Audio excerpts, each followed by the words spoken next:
Hello বন্ধুরা, আমার চ্যানেলে সবাইকে স্বাগত জানিয়ে আজ রেসিপিটি শুরু করছি। বন্ধুরা, আপনারা ভেটকি মাছ দিয়ে অনেকেই অনেক রকম রেসিপি করে খান বাড়িতে। আজ আপনাদের সামনে আমি ভেটকি মাছ দিয়ে ভেটকি মাছের কালিয়ার রেসিপিটি শেয়ার করব।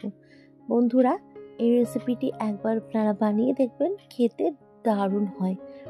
তো বন্ধুরা, যদি রেসিপিটা ভালো লাগে আপনাদের অবশ্যই লাইক করবেন, আর আপনাদের মূল্যবান মতামতটা অবশ্যই আমাকে আমার কমেন্ট সেকশানে জানাবেন কেমন হয়েছে।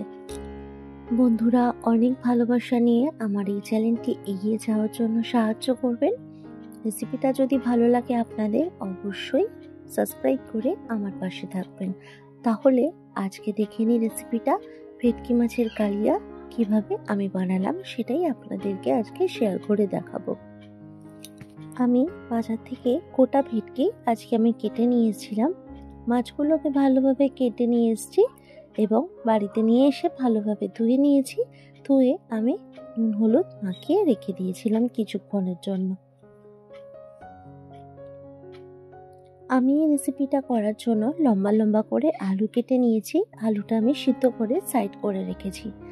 আর পেঁয়াজ, টমেটো আর রসুন আর আদা আর ক্যাপসিকামটা ভালোভাবে কেটে নিয়েছি।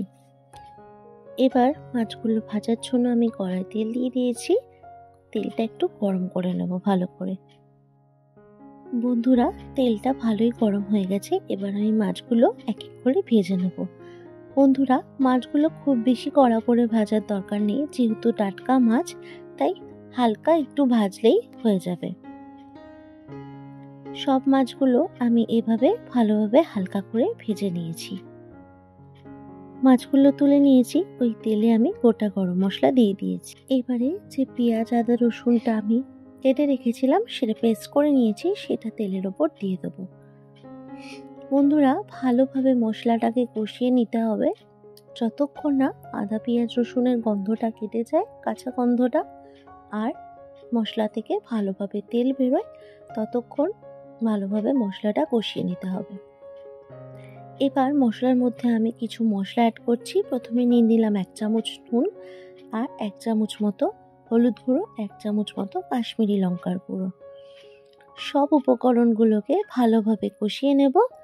মশলা থেকে যতক্ষণ না তেল বেরোয় ভালোভাবে কষিয়ে নেব।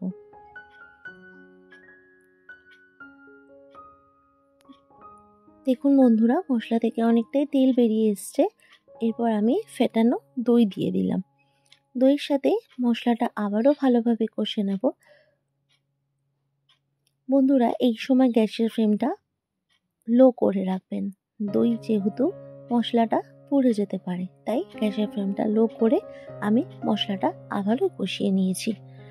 এবার সিদ্ধ করে যে আলুটা আমি সাইড করে রেখেছিলাম সেটা আমি এবার এর ওপর দিয়ে দিলাম। দিয়ে ভালো করে আলুর সাথে মশলাটাকে কষিয়ে নেব, কিছুক্ষণ ধরে কষিয়ে নেব। আলুর সাথে মশলাটা ভালোভাবে কষে নিয়েছি। এবার আমি জল ঢেলে দেবো। সামান্য পরিমাণে জল দেব। জলটা আপনারা আপনাদের পছন্দ মতোই দেবেন। যেরকম আপনারা খাবেন সেরকমভাবে আপনাদের পছন্দ মতো আপনারা এখানে ব্যবহার করবেন। ঝোলটা ভালোভাবে ফুটতে দেব। তারপর ভেজে রাখা মাছগুলো আমি দিয়ে দেব। ঝোলের সাথে মাছগুলো আবারও আমি ভালোভাবে ফুটিয়ে নেব, যাতে ঝোলের সম্পূর্ণ জলটা মাছের মধ্যে যায় এবং মাছটা খেতে সুন্দর লাগে। তাই মাছগুলো দিয়ে আবারও আমি ভালোভাবে 5 মিনিট মতো ফুটিয়ে নেব ঝোলটা। বন্ধুরা, আমি 5 মিনিট ধরে ঝোলের সাথে মাছটা ভালোভাবে ফুটিয়েছি। মাছটা এখন অনেকটাই নরম হয়ে গেছে। বন্ধুরা, আমার এই ভেটকি মাছের কালিয়া রেসিপিটি এখন রেডি পরিবেশনের জন্য। বন্ধুরা, রেসিপিটা কেমন লেগেছে অবশ্যই কমেন্ট করো। চ্যানেলটিকে সাবস্ক্রাইব করে আমার পাশে দিন। বন্ধুরা, আজ আসি, আবার আসবো অন্য কোনো দিন অন্য কোনো রেসিপি নিয়ে। আপনারা ভালো থাকবেন, সুস্থ থাকবেন, আর অনেক ভালোবাসা নিয়ে আমার এই চ্যানেলটিকে একটু এগিয়ে যাওয়ার জন্য সাহায্য করবেন। বন্ধুরা, আজকের মতো ধন্যবাদ।